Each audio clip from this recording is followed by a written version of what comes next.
तो भक्ति सिद्धांत महाराज की कुछ शिक्षाएं हैं, महत्वपूर्ण शिक्षाएं 25, जिसको मैंने नोट डाउन 1 2 3 4 ऐसे 25 शिक्षाओं का ऐसे वो बनाया, लिस्ट बनाया। ये शिक्षाएं हैं, ये हमको आध्यात्मिक जीवन में क्या, जब हम आध्यात्मिक जीवन शुरू करते तो चढ़ाव उतार आता है। क्या आता है? अलग अलग तरीके से, पारिवारिक समस्या है, मानसिक समस्या है, बौद्धिक समस्या है, अलग अलग तरीके से चढ़ाव उठाते हैं। तो ये शिक्षाएं उस चढ़ाव उतार के अंदर बहुत काम लगेगी हमारे रूटीन लाइफ के अंदर। अगर इन शिक्षाओं के ऊपर ध्यान किया जाए तो उसके अंदर इतना खजाना है जिसकी हम कल्पना नहीं कर सकते। एक एक बोध वचन उनके हैं, इतने महत्वपूर्ण है कि जो कृष्ण भक्ति में के अंदर हमारे जो भी चढ़ाव उतार आते हैं उसको पार करने में बड़ी सहायक रूप होंगे। तो पहली शिक्षा है उनकी, इस संसार में हमारी परीक्षा होगी। मतलब कृष्ण भक्ति में क्या होगी? परीक्षा। भगवान परीक्षा लिए बिना पास नहीं करेंगे। बौद्धिक जगत में परीक्षा होती है ना। एक भक्त है भुज में, पर उसमें रोज भगवान को प्रार्थना करता हूं, मेरी परीक्षा मत लेना, नहीं फेल हो जाऊंगा। बोला भाई परीक्षा नहीं लेंगे, परीक्षा देंगे नहीं तो पास कैसे होंगे? पास हुए बिना गोलोक कैसे जाएंगे? तो ये बात तो सही है, लेकिन मैं फेल नहीं। भगवान को आप ऐसे बोल दिए, प्रभु मेरे को हल्का पेपर दीजिए। कैसा पेपर दीजिए? हल्का पेपर दीजिए, भारी पेपर मत दीजिए, मैं फेल हो जाऊंगा। और धीरे धीरे आपके पेपर की क्वालिटी क्या करिए? भारी करिए, एकदम भारी मत करिए। तो निसंदेह भगवान को भी पता है हल्का ही पेपर देंगे, पांडव जैसा पेपर हमको नहीं देंगे। नहीं तो हम जिंदा नहीं रहेंगे। क्या नहीं रहेंगे? परीक्षा होगी, हमें कसौटी पर परखा जाएगा कि हम सच्चे भक्त है कि नहीं। परखा जाएगा, भगवान परीक्षा लेंगे, सच्चे भक्त है नहीं, भगवान के मेरे धाम में आना चाहता है कि नहीं है, और तू मेरी सेवा करना चाहता है कि नहीं, परखा जाएगा। महाभारत के अंदर वर्णन है जब पांडव काम्य वन में थे। कहां पर थे? तो भगवान कृष्ण आए, पहली बार उनको काम्य वन में मिले द्रौपदी का वस्त्र होने के बाद। मतलब पांडवों को वनवास मिलने के बाद पहला जो फिजिकल भेंट होती है भगवान की, साड़ी के रूप में तो भगवान वहां थे ही वस्त्र अनुवाद, लेकिन पांडवों को वनवास देने के बाद पहली बार फिजिकल भेंट होती है, काम्य वन में होती है। और उस समय माता द्रौपदी रोई और जो भी पांडव ने डिस्कशन किया, उसके बाद भगवान ने अर्जुन को कहा कि हे अर्जुन, 13 साल के बाद भयंकर युद्ध होगा, दिव्यास्त्रों की प्राप्ति के लिए स्वर्ग की ओर प्रयाण करो। और उसको पता था स्वर्ग में जाने के लिए सबसे पहले शिव जी के आशीर्वाद चाहिए, शिव जी को प्रसन्न करके। और शिव जी ने जब मोबाइल प्लीज साइलेंट में, जिसका नहीं है उसका भी कर दीजिए, क्योंकि लोग सोचते हैं कि दूसरे का आएगा, मेरा नहीं आएगा, लेकिन उनका ही आता है। और फिर समस्या हमारी क्या है? अश्वत्थामा जैसी है, परमात्मा छोड़ना आता है लेकिन रिवर्स में नहीं आता है, कई बार बंद करना ही नहीं आता। लोग ऐसे ऐसे ऐसे करते वो बस सही है जो भी। एनीवे, ये शिष्टाचार होना चाहिए कि क्लास में बैठे हैं तो मोबाइल पहले से बाहर से बंद करके याद करके आना। लेकिन हम उनके भगवान के विचारों में इतने तल्लीन हो जाते हैं कि मोबाइल बंद करना ही भूल जाते हैं। इतने एक्साइटेड हो जाते हैं, हो क्या कथा होगी। तो प्लीज इतने एक्साइटेड मत होइए, शिष्टाचार पालन भी जरूरी।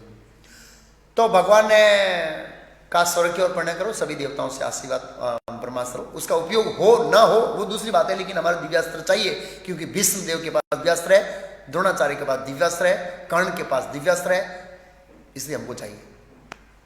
गए अर्जुन, और पता था कि पहले शिव जी को प्रसन्न करना है, आशीर्वाद लेना है। इस तरह से तपस्या किया। उस दिन माता द्रौपदी बहुत चिंतित थी। तो मेरे ख्याल से भीम ने पूछा या नकुल सहदेव ने पूछा कि आप तुम चिंतित क्यों? बोले मैं अर्जुन के लिए चिंतित हूँ। बोला क्यों? अर्जुन शिव जी को प्रसन्न करने के लिए प्रयास कर रहे हैं, लेकिन शिव जी जब परीक्षा लेंगे ना तो ये पार्थ पास होंगे नहीं होंगे मुझे डाउट है, क्योंकि शिव जी कड़ी परीक्षा लेते हैं। और द्रौपदी को पिछले जन्म का एक्सपीरियंस है। किसके जन्म का एक्सपीरियंस है? हाँ, ये 5 पति होंगे। ये माता द्रौपदी ने शिव जी से वरदान मांगा था। कैसा वरदान मांगा था? पति चाहिए। कैसा चाहिए? बोला धर्मराज। कैसा चाहिए? धनुधर। कैसा चाहिए? बलवान। कैसा चाहिए? सौंदर्यवान। शिव जी का एक साथ नहीं मिलेगा। एक व्यक्ति के अंदर एक साथ में ये गुण नहीं मिलेंगे। पता 5 लोगों के तो 5 गुण दे दूं चलेगा? बोला चलेगा। जो भी है कहने का ये बहुत डिटेल में कथा है, फिर समझाएंगे अभी। तो उनको बड़ी चिंता थी कि परीक्षा लेंगे, और शिवजी ने परीक्षा लिया। महाभारत में कथा लंबी है, अभी इसमें जाऊंगा नहीं मैं। परीक्षा लिया, अर्जुन पास हो गया। शिवजी ने आलिंगन दिया। इतिहास में आप देखोगे शिवजी ने किसी को आलिंगन नहीं दिया है, अर्जुन को ऐसे भेंट लिया ऐसे। और क्या कहा? वासुदेव का मित्र मेरा मित्र, वासुदेव का दुश्मन मेरा दुश्मन। ये श्लोक है महाभारत के अंदर, इसलिए मैं तेरे को आलिंगन दे रहा हूं। और फिर पाशुपतास्त्र दिया उनको, और उनको आशीर्वाद दिया कि तुम युद्ध में विजय प्राप्त करोगे। क्यों? क्योंकि वासुदेव कृष्ण आपके साथ है, विजय होगी। इस तरह से तो सोच सकते हैं कि एक देवता इतनी परीक्षा लेता है, तो जब भगवान परीक्षा लेते तब कृष्ण कितनी परीक्षा लेंगे? परीक्षा में पास होना बहुत जरूरी है। माता द्रौपदी की परीक्षा लिया, भर सभा के अंदर बड़े बड़े महारथी बैठे, विश्व के सर्वश्रेष्ठ लोगों से भरी सभा भरी हुई थी, एक स्त्री की रक्षा नहीं कर पाए। पांडव इतने शक्तिशाली से देवताओं को परास्त कर सकते हैं। कर्ण कहता है, शल्य मामा कर्ण को कहते नहीं, हाँ शल्य मामा कर्ण को कहते महाभारत में। जिस दिन कर्ण का और शल्य मामा का युद्ध होने जा रहा था, तो युधिष्ठिर महाराज ने रिक्वेस्ट किया था कर्ण को डिमोटिवेट कर देना। वो भी एक लंबी कथा है। तो डिमोटिवेट कर रहा है। जिस दिन कर्ण के साथ युद्ध हो रहा था, तो कर्ण को कहा देख सामने वो अर्जुन है, पता है कौन है? दिव्यास्त्रों के, समस्त दिव्यास्त्रों के राजा है, अभी सभी दिव्यास्त्रों के पास है। शिव जी और ब्रह्मा जी की बात तो मैं नहीं करता हूं, बाकी किसी देवता की ताकत नहीं कि अर्जुन से लड़ सके युद्ध में। सोच संभाल के स्टेप लेना भाई, इज्जत का सवाल है। तो ऐसे कांप गया कौन? और खांडव परस्त के अंदर अर्जुन अकेला था और समस्त देव सेना थी, ब्रह्मा जी शिव जी नहीं थे। अर्जुन परास्त कर दिया सभी देवताओं को, उसमें भी भगवान कृष्ण सारथी थे। तो ऐसे पांडव लोग बैठे थे और द्रौपदी का वस्त्र हो रहा है। भगवान ने कैसी कठिन परिस्थिति उत्पन्न कर दी माता द्रौपदी के लिए कि इस दुनिया का कोई व्यक्ति पितामह भीष्म के पास सहायता के लिए गई, मना कर दिया, कोई बचा नहीं पाया। समझ गई कृष्ण के सिवा मेरा कोई आसरा नहीं है। परीक्षा थी माता द्रौपदी की, इतनी बड़ी। द्रौपदी कोई सामान्य स्त्री थोड़ी, वो भगवान कृष्ण की सखी थी, लेकिन भगवान ने परीक्षा किया, खतरनाक परीक्षा। ऐसी परीक्षा करेगा कोई जिंदा ही नहीं रहेगा, हम सोच सकते हैं। महाभारत में वर्णन है कि जब माता द्रौपदी वन में जा रही है, तो लोग धृतराष्ट्र महाराज को गाली दे रहे थे कि जिस स्त्री को सूर्य भी नहीं देखता है, आज वो स्त्री पब्लिक के अंदर जा रही है धृतराष्ट्र के कारण। सोचिए, उनका वस्त्र हरण करने का प्रयास किया है। इतना प्रोटेक्शन रहता था वैदिक संस्कृति में स्त्रियों का। तो माता द्रौपदी की कड़ी परीक्षा हो गई। तो भक्ति सिद्धांत महाराज कहते भक्तों के संग में रहे, भक्तों के संग में कीर्तन करने वाले ही खरे उतरेंगे। पास कौन होगा इस परीक्षा से? भक्तों के संग बहुत जरूर है। प्रभुपाद जी का साधु संग सर्व शास्त्र कहे, लव मात्र साधु संग सर्व सिद्धि होए। भक्तों का संग बहुत जरूरी। मैं 96 में परीक्षा किया भगवान ने, तो उसमें क्या हुआ, मैं कुक था पूरी दुनिया में, मुझे कुकिंग आता था। किसी को पता लगा कुकिंग आता, तो गौर पूर्णिमा उत्सव था 96 में ज्वाइन कर दिया। 95 में गौर पूर्णिमा उत्सव था। उस समय वाल आता है ना, गुजराती वाल वाले लाडवा वाल भात सुन के भाई पहले फुलोड़ी, वो हमारा स्टैंडर्ड था शादियों में, ये सब में पुराना। अभी तो ये सब चाइनीज आ गया सब। तो वो वाल बनाए थे वाल। अब हुआ क्या, शाम को एक माताजी ने वाल गर्म पानी में डाले, भिगोए, और उसके अंदर सॉल्ट डाल दिया। सुबह वो जो शाम को माताजी वो दूसरे दिन आई नहीं, उसकी समस्या थी। दूसरे दिन दूसरे माताजी ने उसको बॉईल किया तो सॉल्ट डाल दिया। अब उसका कट गया हाथ, तो मेरा नंबर आया कि आप इसका मसाला कर देना। मैंने मसाला किया और सॉल्ट डाल दिया। अब हुआ क्या भाई, किसने बनाया? महाप्रभु ने प्रसाद बनाया है। अब वाल खाया लोगों ने, मेरे को इतनी गाली दिया, इतने भक्तों ने डांटा। पहली बार बनाया और पहली बार में डीमोटिवेट हो गया। बोला यार ये तो कोई भक्त है, मैंने तो आपका ही डाला है। फिर 10 दिन के बाद पता लगा कि दूसरे 2 लोगों ने डाला है। क्यों 10 दिन तक वो माता जी मंदिर में नहीं आए। बोला वो कैसे, क्या मैंने माँ का डाला, खारा कैसे हो गया। और सभी दोस्त का टोपला आया मेरे ऊपर और सोया, वो प्रसाद बना हुआ है क्या। मैं इसको छोड़ के जा रहा था। मैं बोला भैया ऐसे लोगों के साथ नहीं रह सकते हैं। एक मेरा भक्त है, मेरा गुरु भाई है स्वरूप दामोदर दास, हाँ, विद्यानगर में फर्स्ट इनिशिएशन लिया भक्ति का समाज से, अभी वापी में। उसने हाथ पकड़ा, चल प्रसाद सर्विस कर। मेरे को रोना आ गया सब डाटा इसलिए, तो मैं रोते हुए प्रसाद सर्विस कर रहा था ऐसे। अभी भी मुझे सीन याद है 95 के अंदर। कहना भक्तों का संग अगर वो नहीं होता आज में इसको नहीं होता। भक्तों का संग बहुत महत्वपूर्ण है। इसलिए शिला प्रभुपाद जी चाहते थे फार्म कम्युनिटी हो जिसमें हम सब भक्तों के संग में रहें। यस, भक्तों का संग बहुत बड़ी। अभी हम कितना भक्तों का संग करते हैं। लाइट गई, अच्छा। तो अभी हम कितना भक्तों का संग करते हैं। संडे को, खाली संडे को थोड़ा 2-4 घंटा, और 6 दिन तो अभक्तों का संग करते हैं। बैलेंस कैसे होगा। इसलिए भक्तों का संग बहुत जरूरी है, उससे हम परीक्षा में पास उतरेंगे। ये पहला है। दूसरा है धरती पर जहां कहीं भी भगवत कथा होती है वो तीर्थ स्थान है। तीर्थ स्थान का मतलब भगवत कथा होनी चाहिए। भगवत कथा के बिना कोई तीर्थ स्थान नहीं कहा जाएगा। तीसरा मैं नहीं लूंगा, श्री कृष्ण से विमुख वस्तुओं का संशय करना ही हमारी सर्व प्रमुख समस्या है। जो वस्तुएं श्री कृष्ण से विमुख करती है उसका संशय करना वो हमारी समस्या है। हम ऐसी वस्तुओं का संग्रह करते हैं जो हमको श्री कृष्ण से क्या करते हैं, विमुख करते हैं, तो वो हमारी समस्या का कारण बनते हैं, कष्ट के कारण बनते हैं। इस तरह से फिर चौथा है, मेरी कामना है कि अपने बुरे शत्रु के लिए भी हित के अतिरिक्त कुछ पर न सोचूं। ये हमारे लिए भक्तों के लिए बहुत महत्वपूर्ण है। मेरी कामना है कि अपने बुरे शत्रु, एक शत्रु और एक बुरे शत्रु मतलब खतरनाक शत्रु, बुरे शत्रु के लिखने की क्या जरूरत है। बुरे शत्रु के हित के लिए और अन्य कुछ पर ना सोचूं। ये वैष्णव का एक लक्षण है। वैष्णव है वो अपने शत्रु के लिए भी हित के सिवाय कुछ नहीं सोचता है। उसका एग्जाम्पल दूंगा मैं। भक्ति सिद्धांत महाराज जी के जीवन चरित्र में कई कथाएं हैं। उसके सिवाय रामानुचार्य के शिष्यों के बारे में कथाएं हैं। इसके बारे में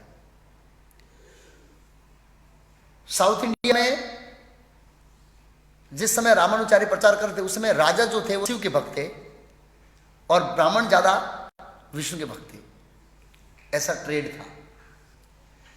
तो अब राजा लोग क्या कर रहे थे, अपने भक्त बढ़ाने के लिए जबरदस्ती कर रहे थे किसके ऊपर, ब्राह्मणों के ऊपर। और रामानुचार्य सबको विष्णु भक्त बना रहे और ये कंपटीशन इतनी चली कि फिजिकल फाइटिंग के अंदर आ गई। कैसी फाइटिंग, शारीरिक रूप से झगड़ा शुरू हुआ, इस लेवल पर आ गई। तो एक राजा ने देखा कि रामानुचार्य बहुत सारे लोगों को विष्णु भक्त बना रहे, क्योंकि वो तो बहुत प्रोमिनेंट आचार्य थे, भगवान से शक्ति प्राप्त किए आचार्य, बहुत विष्णु भक्त में कन्वर्ट कर रहे हैं शिव भक्तों को। तो अपने सिपाहियों को आदेश दिया कि रामानुचार्य को जाओ और कैद करके ले आओ। जब उनको पता चला मेरे को पकड़ने के लिए आ रहे, उनका शिष्य नाम भूल गया, किसी को पता है जिसकी आंख फोड़ी, इसको नाम है किसी को, कुरेश। उसने कहा गुरुदेव आप भाग जाइए, आपके का वस्त्र मेरे को दे दीजिए और मैं बैठा रहूंगा रूम में, मेरे को पकड़ ले जाने दो। रामानुचार्य वहां से प्रयाण करके बैठा गया, डंडा वाले आए। सिपाहियों को पता नहीं रामानुचार्य कौन है। अब रामानुचार्य बोले यस चलो, हमारे महाराज ने बुलाया, राजा ने ले गए, राज दरबार में उपस्थित किया और कहा कि तुम स्टैम्प पेपर पर लिख के दे दो विष्णु अरे शिव जी ही परम भगवान है।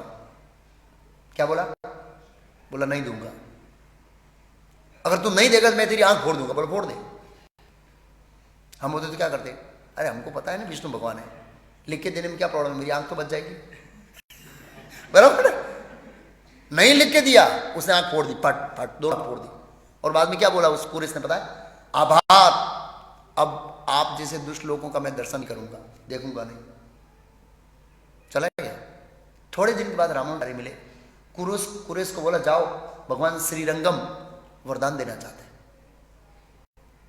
तो उसने कहा अगर प्रभु आप कुछ वरदान देना चाहते हैं तो जिन राजा ने मेरी आंखें फोड़ने के लिए आदेश दिया है उसको क्षमा कर दीजिए। उसको क्या कर दीजिए?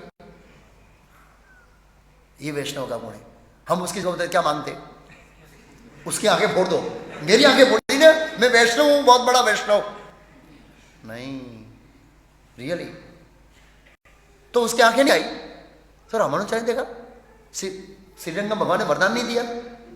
बोला दिया ना, उसको दिया, मैंने ट्रांसफर कर दिया उसको, जाओ दूसरी बार मांग के आओ। दूसरी बार मेरा रामानुजाचार्य ने तूने प्रार्थना किया प्रभु जिस सिपाही ने मेरी आंखें फोड़ी थी उसको क्षमा कर दीजिए। तीसरी बार रामानुजाचार्य का मुझे आंखें चाहिए प्रचार करने के लिए, तेरे को आंखें नहीं चाहिए, मेरे को चाहिए।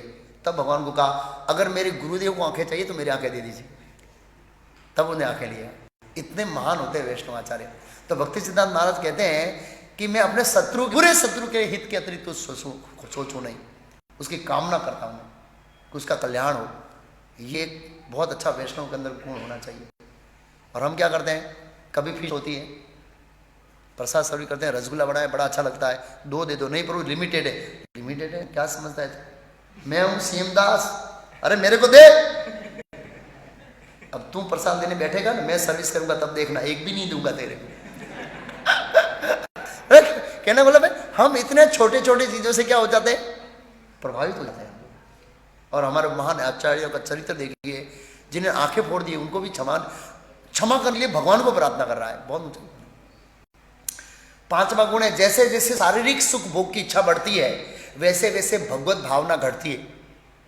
शारीरिक मतलब शरीर के संबंधित सुख भोग बढ़ती है तो स्वाभाविक रूप से भक्ति की भावना क्या करती है, करती है।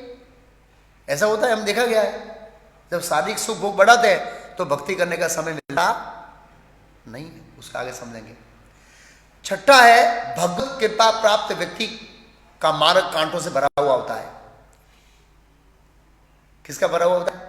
भगवत कृपा प्राप्त व्यक्ति। कोई बोलते हैं इसके ऊपर भगवान की कृपा है, तो भगवत कृपा प्राप्त व्यक्ति का मार्ग कांटों से भरा हुआ था।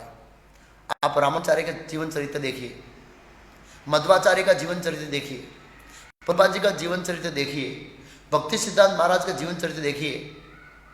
इन सबों का मार्ग कांटों से भरा हुआ था। हरिदास ठाकुर 22 बाजार के अंदर मारा गया। भक्ति सिद्धांत महाराज परिक्रमा कर रहे थे नवद्वीप में, बंगाल में, पत्थर मारे लोगों ने, उनको भी मारने के लिए आए। क्यों? परम सत्य का प्रचार कर रहे थे। क्या कर रहे थे? परम सत्य का प्रचार। रामानुजाचार्य को उनका गुरु मारने के लिए आया, मायावादी गुरु था। सोचिए, बद्री का आश्रम ले गया, वहां से धक्का मारने के नीचे डालने वाला था। ऐसा ऐसा इतिहास है। क्यों? ये सब भगवत कृपा प्राप्त व्यक्ति थे जो परम सत्य का प्रचार करते थे। बहुत सारी बाधाएं आई उनके जीवन में, बहुत सारी समस्याएं आई, लेकिन भगवान की कृपा से ये क्या हो गए, भक्तों के संग में ये तो मार हो गया। भगवान भक्तों के संग में गुजरने का कोई प्रश्न नहीं है। 7वां, सांसारिक जीवन में कोई सुख या शांति नहीं है। आप सबको पता है परिस्थितियां अशांति और खिन्नता उत्पन्न करती है। माया के भ्रम के कारण हमको लगता है कि सुख है, बाद में सुख नहीं है, अशांति और खिन्नता है। हृदय से उस स्वर से, 8वां, हृदय से उस स्वर से महामंत्र का उच्चारण करो, सारा आलस, सांसारिक दोष और अनर्थ क्या हो जाएंगे, नष्ट हो जाएंगे। मेरा अपना अनुभव है ऐसे। कई बार मैं बहुत थका हुआ होता हूँ, ट्रोलिंग बहुत करता हूँ, 12-12 घंटा ऐसे। मैं सोच रहा हूँ यार क्या लेक्चर दूंगा, बहुत थका हूँ। जैसे ही राधा माधव करता हूँ, 5 मिनट हरे कृष्ण करता हूँ तो ऐसी एनर्जी आ जाती है कि 5 घंटा तक तो कोई प्रॉब्लम नहीं है। कितने घंटे तक? सीरियस, मेरा अनुभव है, एक्सपीरियंस है ऐसे। आज रात में मैं 500 किलोमीटर ट्रोलिंग गया, नवसारी से आया सीधा। तो मुरलीधर को आके बोलूँ क्लास देंगे सुबह में, सोच रहा था ये मुरलीधर कैंसिल कर दें तो अच्छा है। बहुत थका हुआ हूँ, लेकिन मुरलीधर जैसे ही राधा माधव गाया, कीर्तन किया 5 मिनट, पूरा थकान निकल गया, तो आलस चला जाता है हरे कृष्ण महामंत्र से। ये प्रैक्टिकल एक्सपीरियंस है रूटीन लाइफ के अंदर। सांसारिक दोष और अनर्थ जो होते हैं हमारे, हृदय से उस स्वर से ऐसे करना चाहिए। ये 8वां गुण है। 9वां गुण है नहीं चर्चा करेंगे। 10वां गुण बहुत महत्वपूर्ण है हमारे लिए, कुछ मैं छोड़ दूंगा समय के अनुसार, इसलिए सांसारिक लोगों का आवश्यकता अनुसार सम्मान करो। किसका? सांसारिक लोग हैं उनका आवश्यकता सम्मान करो, परंतु उनके कार्य और व्यवहार की सराहना मत करो। सांसारिक लोग हमको सुझाव देते हैं हॉस्पिटल खोलो, ये करो, गरीबों को वो करो, तो उनके कार्यों की सराहना नहीं करनी है, क्योंकि आगे बताया जाएगा एक कार्य होगा वो करोड़ों हॉस्पिटल से श्रेष्ठ है, ऐसा बताएंगे वो। क्यों? तो हमको भौतिकवादी जो अज्ञानी लोग हैं, सांसारिक लोग, उनके कार्यों और उनके व्यवहार की सराहना नहीं करनी है, लेकिन उनकी स्थिति के अनुसार ही उनका सम्मान करना है। और तुम्हें उनको मन से खदेड़ कर दूर कर देना चाहिए, मन में उनका स्थान नहीं होना चाहिए सांसारिक लोगों का। क्यों? क्योंकि सांसारिक लोग जो हमको सलाह देंगे ना, वो कैसी सलाह देंगे? सांसारिक सलाह देंगे। और आध्यात्मिक जीवन में सांसारिक चला काम में सलाह जो मार्गदर्शन वो काम में चलेगा नहीं। प्रभुपाद जी बात बहुत सारे आते थे, प्रभुपाद जी हॉस्पिटल बनाइए, प्रभुपाद जी ये करिए, ये करिए। प्रभुपाद जी हम इससे बहुत ऊंचा कार्य कर रहे हैं, वो आगे आएगा, इसकी चर्चा हम करेंगे। तो समाज नेता लोग होते हैं, उनको उनकी आवश्यकता, उनके पद के अनुसार सम्मान करना चाहिए, लेकिन उनका जो कार्य है वो अज्ञान के कारण निम्न स्तर का है, उसके कार्यों का बखान नहीं करना चाहिए। ओहो आप बहुत अच्छी सेवा कर रहे हैं, आज हॉस्पिटल खोले, क्या काम कर रहे हैं, इस तरह से उनका सम्मान नहीं करना चाहिए। प्रभुपाद जी नेताओं का व्यक्तिगत रूप से सम्मान करते थे, लेकिन उनके कार्यों की सराहना नहीं करते थे कि आप संसार का अच्छा कार्य कर रहे हैं। ऐसा नहीं, अच्छा कार्य क्या है वो तो हमें पता ही नहीं, पहले तो ये जानना चाहिए अच्छा काम कार्य क्या है। ऐसे फिर 12वां टॉपिक है, 11वां नहीं लेंगे, 12वां है, तुम संसार के ज्ञान के द्वारा दिव्य विषयों को नहीं समझ सकते। ये जो संसार का ज्ञान है, उस ज्ञान से हम दिव्य विषयों को नहीं समझ सकते हैं। इसके बारे में महाभारत के अंदर एक श्लोक है, अचिंत्य खलु ये भावा नह तास्करेण योज्येत प्रकृति भय पर यद अचिंत्य लक्षणम। जो भौतिक प्रकृति के ऊपर की चीजें हैं वो अचिंत्य है, दिव्य है। उन दिव्य विषयों को भौतिक तर्क से, भौतिक ज्ञान से नहीं समझा जाता। अचिंत्य खलु ये भावा नह तास्करेण योज्येत प्रकृति भय पर यद अचिंत्य लक्षणम, वो अचिंत्य है, उसको आप नहीं समझ सकते हैं। तो अगर हम लोग आध्यात्मिक विषयों को भौतिक ज्ञान के आधार पर मापदंड करके उसको समझने का प्रयास करते हैं तो समझ नहीं पाएंगे। और भौतिक दृष्टिकोण से समझकर उनकी उपेक्षा करना वो भी मूर्खता है। हम हर चीज अपने लॉजिक में बिठाना चाहते हैं। किसमें बिठाना चाहते हैं? तो ये दिव्य विषय अपने लॉजिक में नहीं बैठेगा, ये भौतिक है। लोग बोलते हैं भगवान कहाँ है दिखाओ। अभी देखने के लिए आंखें तो चाहिए ना, आंखें तो हमारे पास है नहीं देखने के लिए, हमारी भौहें देखने के लिए आंखें नहीं है, तो भगवान को कैसे देखेंगे? ये भौहें किससे देखते हैं हम लोग? आईने से देखते हैं, डायरेक्ट नहीं देख सकते तो वो क्षमता हमारे अंदर है नहीं। कुछ देखने के लिमिटेशन है, दूर में बहुत सारे वेव्स हैं, कुछ ही हम वेव देखते हैं, बहुत सारे वेव को हम नहीं देख सकते हैं ऐसे। फिर श्री कृष्ण के नामों का उच्चारण करना ही भक्ति है। भक्ति का मतलब क्या है? कृष्ण के नामों का क्या करना? ऐसा किसने बोला है? यमराज ने। यमराज भी लेक्चर देते हैं। यस, इतने बिजी है, इतने व्यस्त है। यमराज ने किसको लेक्चर दिया? यमदूतों। क्या श्लोक बोले? एतावाने लोकेनस्मि ही पुंसा धर्म पर स्मरता भक्तियों को भगवती तन नाम ग्रहण आदि भी। अजामिल की कथा में प्रश्न किया था विष्णु दूतों ने, किसने धर्म किया इसलिए नरक में जाने का अधिकारी नहीं है। धर्म किया, कौन सा धर्म भाई? बोला भगवान का नाम उच्चारण करना सबसे बड़ा धर्म है। अच्छा, पूछो अपने बॉस यमराज को। तो यमराज पूछा कि धर्म क्या है, बताइए हमको। चैलेंज किया था विष्णु दूतों ने। बोला धर्म तो साक्षात भगवत पंडित, भगवान ने जो बनाया है नियम, वो धर्म है। और एतावाने लोकेन अस्मि, इस मनुष्य लोक में पुंसः मनुष्यों का धर्म पर स्मरतः, सर्वोपरि धर्म है भगवती, भक्ति। और भक्ति का आरंभ कहां से होता है? तब नाम ग्रहण आदि। भगवान के नाम से आरंभ होने वाली मानव समाज में सबसे श्रेष्ठ भक्ति और धर्म का सिद्धांत है। ये यमराज यमदूतों को कहते हैं। तो भक्ति सिद्धांत महाराज कहते हैं श्री कृष्ण के नामों का उच्चारण करना ही क्या है? भक्ति। 16 नहीं करेंगे, 17 में बहुत महत्वपूर्ण है हमारे लिए। हम धरती पर लकड़ी और पत्थर की बड़ी इमारतें बनाकर कलाकार बनने के लिए नहीं आए। हम केवल चैतन्य देव की शिक्षाओं को क्या करने के लिए आए? प्रचार करने के लिए आए। भौतिक जगत में ज्यादा लोग आते हैं, कलाकार बन जाते हैं। क्या बन जाते हैं? कलाकार। लकड़ी और पत्थर की इमारत बनाकर, मतलब समझा? बड़े बड़े बंगले। एक आदमी कल था, आपको बोला था, इसके लड़के के लिए 35 करोड़ का बंगला बनाया।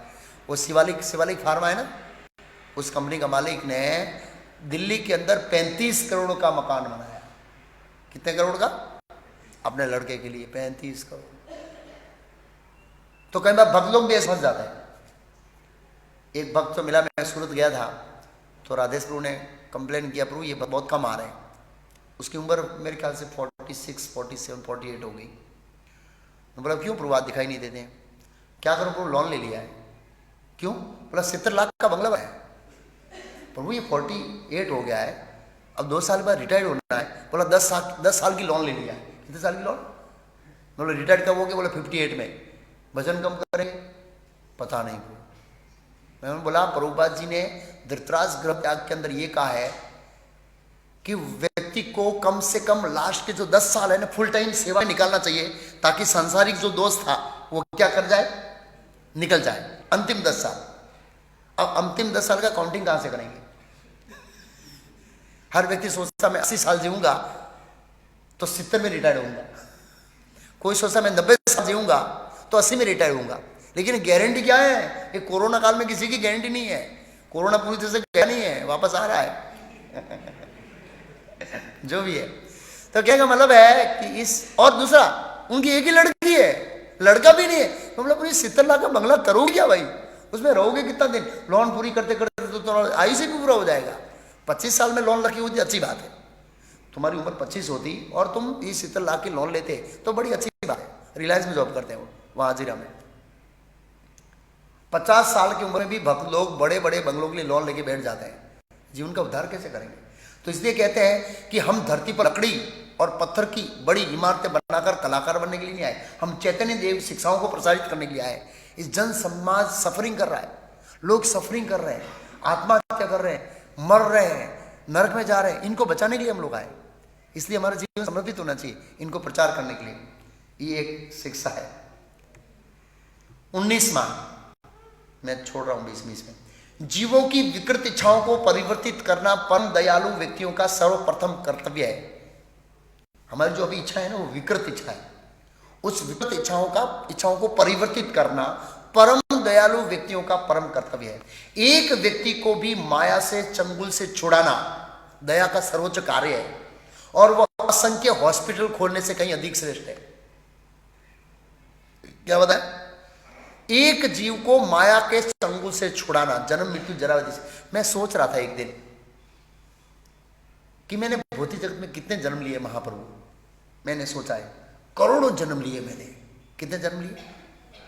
करोड़ों जन्म, करोड़ों बार मैंने मां के गर्भ में पीड़ा सहन किया है, करोड़ों बार मरा हूं, करोड़ों बार मैंने प्रॉपर्टी इकट्ठा किया है, करोड़ों बार मित्रों बनाए, सबको छोड़ा। इतनी पीड़ा मैंने सही है जिसकी मैं कांप जाता हूं। मैं थोड़े दिन पहले भगवान कपिल देव की शिक्षाओं को पढ़ रहा था, 3-4 बार भागवत पढ़ रहा हूं। मैंने बहुत ध्यान से पढ़ा, तो उस दिन रात को मेरे को नींद नहीं आई।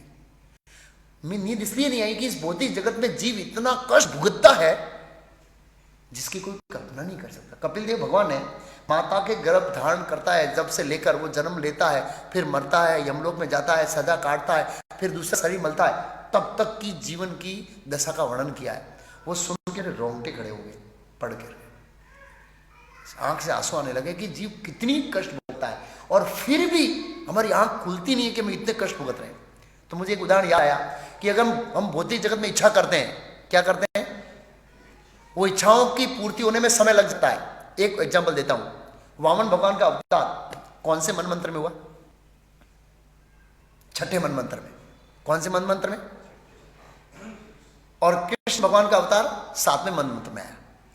बलि महाराज की बहन, क्या नाम है उनका? नाम है किसी को बलि महाराज की बहन का नाम? वनमाला, ऐसा जो भी है। जब वामन भगवान आए तो बलि महाराज की बहन ने इच्छा किया कि बड़ा सुंदर लड़का है, अगर मेरा लड़का तो दूध पिलाती। लेकिन जब बलि महाराज का सबको ले लिया तो उन्होंने अपनी इच्छा को क्या किया? बदल दिया। हम भी ऐसे करते हैं, मंदिर आते हैं एक इच्छा को लेके आते हैं, ऐसे करेंगे, ऐसे सेवा करेंगे, परिस्थिति बदल जाती है तो हम मन बदल देते हैं ऐसे करते हैं। तो उन्हें क्या किया, इच्छा क्या बदली, इसको तो विष पिला छाती पर मार दूंगा मैं। भगवान ने दोनों इच्छा पूरी किया। उनको पता है कितना समय लग गया उस इच्छा पूर्ति करने के लिए, एक मनमंत्र, मतलब 72 चतुर्युग, सतयुग, त्रेता, द्वापर, कलयुग, इतने 72 टाइम घूमे।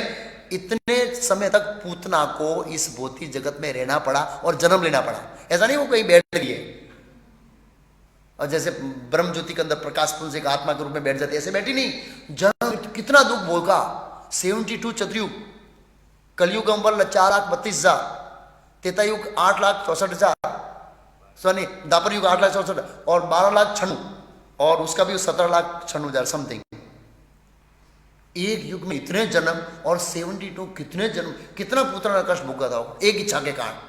कितनी इच्छा के कारण आप सोचिए, कितनी इच्छा, हम भौतिक जन्म कितनी इच्छा कर कितना दुख भुगतते हैं, सोच नहीं सकते। तो यहां पर कहते हैं जीवों की विकृत इच्छाओं को परिवर्तित करना परम दयालु व्यक्तियों का सर्वप्रथम कर्तव्य है। एक व्यक्ति को माया के चंगुल से छुड़ाना दया सर्वोच्च कार्य है, सबसे बड़ी दया है। अरे हॉस्पिटल में तो शरीर की ट्रीटमेंट की जाती है, लेकिन एक समय के बाद तो शरीर मरेगा, दूसरा शरीर, तीसरा शरीर, चौथा शरीर, कितनी पूरा भुगतेंगे। जन्म मृत्यु से छुड़ाना वो सबसे श्रेष्ठ है। फिर अब मैं सीधा लूंगा 20 नहीं 25वां लास्ट, बाकी छोड़ दूंगा। अब भक्ति सिद्धांत महाराज एक अपनी इच्छा व्यक्त कर रहे हैं। क्या व्यक्त कर रहे हैं, इच्छा। मेरी इच्छा है कि गोड़िये मठ का प्रत्येक निस्वार्थी कोमल हृदय सदस्य, जिसका हृदय कोमल है, सदस्य मतलब जो जुड़े हुए उनकी बात करें, इस संसार के प्रत्येक व्यक्ति की आत्मा का पोषण करने के लिए 200 गैलन खून बहाए। कितना खून बहाए, हाँ। कलयुग के अंदर किसी आत्मा का पोषण करना, किसी आत्मा को भक्त बनाना इतना आसान नहीं है। प्रभुपाद जी उदाहरण दिया गया, एक व्यक्ति को कलयुग में भक्त बनाना मतलब घोड़े को दवा खिलाने जैसा है। घोड़े को दवा खिलाने के लिए कितने लोग चाहिए पता है, 5। कैसे, 4 लोग तो खाली पैर पकड़ते हैं क्योंकि वो बैठता नहीं घोड़ा, उसको खड़े खड़े दवा पिलाते, 4 और 5 नहीं चाहिए, ज्यादा चाहिए। एक मुंह फाड़ने के लिए चाहिए और एक दवा डालने के लिए, कितने हो गए, 6 हो गए। एक प्रसाद बनाने के लिए चाहिए, एक लेक्चर देने के लिए चाहिए, एक कीर्तन करने के लिए चाहिए, एक फॉलोअप करने के लिए चाहिए, एक प्रसाद सर्विस करने के चाहिए, बहुत सारे लोग चाहिए, तब एक व्यक्ति बनता है। और एक व्यक्ति को भक्त बनने के पीछे इतनी एनर्जी जाता है, इतना खून जाता है जिसकी कल्पना नहीं कर सकते। इसलिए कहते हैं कि मेरी इच्छा है कि गोड़िये मठ का प्रत्येक निस्वार्थी कोमल हृदय सदस्य इस संसार की आत्मा का पोषण करने के लिए। शरीर का पोषण कैसे होता है, राइस दाल सब्जी चपाटी हवा पानी से होता है। आत्मा का पोषण किससे होता है, आध्यात्मिक जीवन से, कृष्ण कथा से, कृष्ण भक्ति से आत्मा का पोषण होता है। हम शरीर का तो पोषण कर रहे हैं, लेकिन अंदर आत्मा हमारा क्या हुआ है, मरा हुआ है। इसलिए हमारा सब फेस मुरझा हुआ है, ऐसे ऐसे सब गुजराती के उतरी लिकड़ी जो मोड़ो, ऐसे मरे हुए लगे, क्योंकि आत्मा मरी हुई, हमारी आत्मा प्रसन्न नहीं है, क्योंकि आत्मा भगवान के संपर्क में नहीं है। तो प्रत्येक व्यक्ति की आत्मा का पोषण करें, 200 गैलन खून बहाने के, रक्त बहाने के लिए तैयार रहे, ऐसा बोल रहे हैं। तो क्या कहना चाहते हैं ये, कि हमें क्या करना चाहिए, प्रचार करना चाहिए।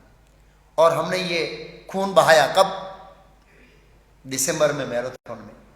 तो इस तरह से ये मैराथन चलती ही रहनी चाहिए, ऐसा नहीं 1 महीना। हम जाते हैं रेगुलर डिस्मिशन है, लेकिन मैराथन में ज्यादा जोर देते हैं। तो अंततः भक्ति सिद्धांत महाराज की शिक्षाओं का सार ये है कि हमें क्या करना चाहिए, प्रचार।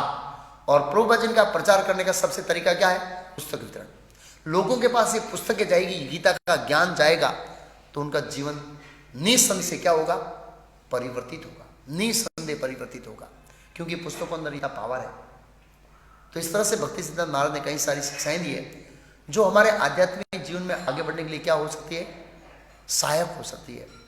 तो इस तरह से उन शिक्षाओं को हमें पढ़ना चाहिए, सुनना चाहिए, और क्या करना चाहिए, समझना चाहिए, और विशेष रूप से अपना जीवन प्रचार के लिए समर्पित करना चाहिए, दूसरों के जीवों का, आत्मा का कल्याण करने के लिए। भौतिक तो कल्याण करने वाले बहुत सारे लोग हैं, बहुत सारे हॉस्पिटल खोलते हैं, बहुत सारे गरीबों के लिए, सब लोग है ही समाज में। आत्मा को पोषण करने की कॉलेज कहाँ पर है? प्रभुपाद जी सबसे पहले ये प्रश्न करते थे, आत्मा के ज्ञान की कॉलेज कहाँ पर है? जो हम है, हम शरीर नहीं है। ये तो थोड़े समय के लिए दान किया है, 50 साल 60 का एग्रीमेंट करके आए सब। मकान भाड़े रखते हैं ना, एग्रीमेंट, सब एग्रीमेंट, वो सब जो जाने वाला है। हम आत्मा है। आत्मा का पोषण करने की कॉलेज कहाँ पर है? आत्मा को सुख प्राप्त करने की कॉलेज कहाँ पर है? ये प्रभुपाद जी प्रश्न करते हैं। और ये नेताओं का, प्रोफेसरों का और समाज जो आगे बढ़ा उसका कोई जवाब नहीं।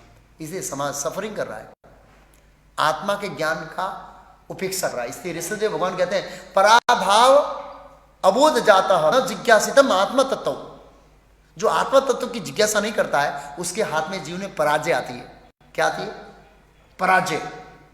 पराजय का मतलब, हम सब ने इकट्ठा किया, अंत में छोड़ के जाना, पराजित हुए ना। जब आपने पूरा जीवन युद्ध किया, जीते ही नहीं तो।